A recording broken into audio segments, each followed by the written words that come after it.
আমি ওসি পলাশীপাড়া থানা। আপনাদেরকে একটা খুব ভালো খবর দিতে চাইছি।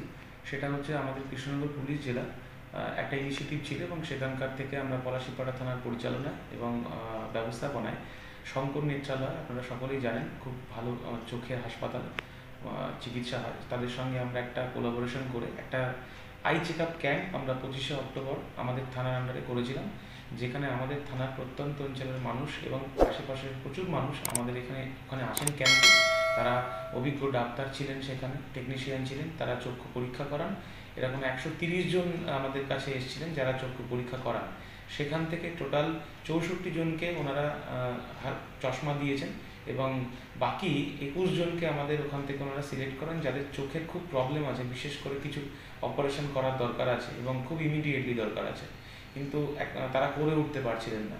তো তারা শঙ্কর নেত্রালয়ের পক্ষ থেকে সাহায্যের হাত বাড়ান।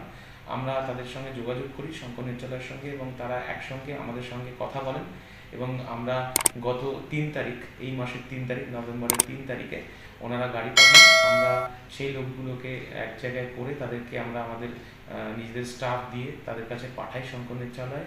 তারা সেখানে 3 দিন ছিলেন, তাদের যথাযোগ্য চিকিৎসার ব্যবস্থা করা হয় এবং আজকে কিছুক্ষণ আগেই তারা ফিরে এসেছেন এবং সকলে খুব খুশি। প্রত্যেকে যাদের চোখের প্রবলেম ছিল সেইগুলো সলভ হয়েছে, কারোর চোখের ক্যাটারাক্ট অপারেশন হয়েছে।